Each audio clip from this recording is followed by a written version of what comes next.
Buwan ng Agosto taong 2019, dumayo ang ating Under-18 Gilas Women sa Malaysia para lumahok sa gaganaping FIBA Asia Under-18 Women's Competition. Ito ay nilahukan ng 14 na kupunan na galing sa 14 na bansa sa Asia at Oceania. Ang kompetisyong ito ang isa sa maipagmamalaki ng ating Under-18 Gilas Women kung saan pinataob at na-upset ng ating pambato ang isa sa higanting kupunan dito sa Asia. Ano ba ang mga kaganapan noon at sino-sino ba ang mga player na kabilang sa malakas na kupunang binuo ng mga panahong iyon? Iyan ang ating tatalakayin at pag-uusapan pagkatapos mong pindutin ang like at ang subscribe button. At syempre, huwag na huwag mong ililipat. Pasok!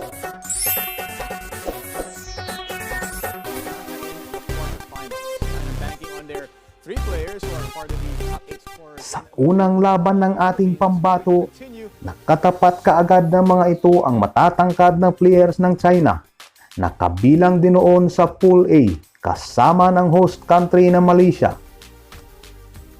Kahit luging-lugi sa tangkad, nakipagsabayan ng ating mga player. At sa huling segundo ng laro, hindi pumasok ang tira ni Clarin sa 2 points area. Dahilan, para magtapos ang laro sa score na 16-14, lamang ang China ng dalawa. Sa 14 na puntos na nagawa ng Gilas, 6 ang naiambag ni Cayabyab, 4 kay Fajardo at 4 rin kay Camille Clarin. Natalo man sa unang laban, hindi nawalan ng pag-asa ang ating mga pambato. Bumawi sila sa Game 2 kalaban ng host country na Malaysia.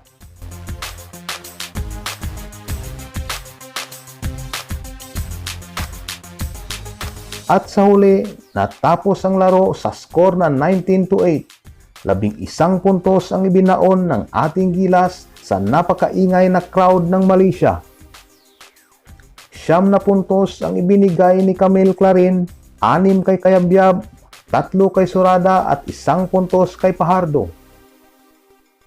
Dahil sa pagkatalo ng Malaysia, pasok sa quarterfinals ang ating pambato. Nakalaban na mga ito sa knockout game ang isa pang malakas na kupunan ng New Zealand. Ngunit hindi nagpatinag ang ating kupunan. Sa pagtatapos ng laro, lamang ang Gilas ng dalawa na may score na 11-9. Sa semifinals, nakatapat ng ating kupunan ang powerhouse team na Australia. Imposible mang manalo, lumaban ng ating mga pambato. Naging kabado din ang Australia dahil sa magandang ipinakita ng ating mga player. Ngunit sa huli, sa pagtatapos ng laro, lumamang ang Australia sa score na 15-12.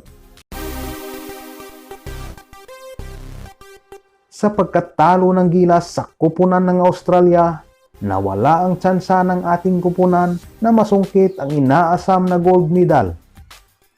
Gayunpaman, may pagkakataon ang mga ito na makuha ang bronze medal kalabang muli ang unang tumalo sa Gilas na kupunan ng China.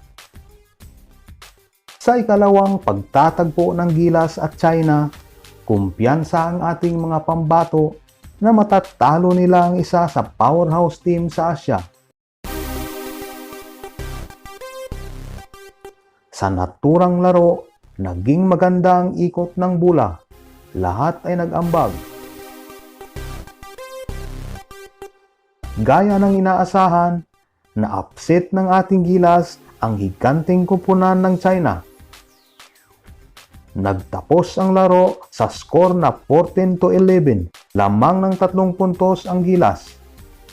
Pinangunahan ito ni Camille Clarin at Christine Cayabyab na may tig-5 puntos.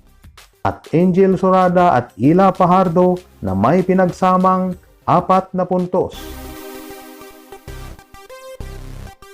Anong masasabi mo sa pagkapanalo ng ating Gilas Pilipinas sa powerhouse team na China at sa pagkakasungkit nito ng bronze medal? Mag-comment lamang sa baba. Maraming salamat po. God bless sa inyong lahat.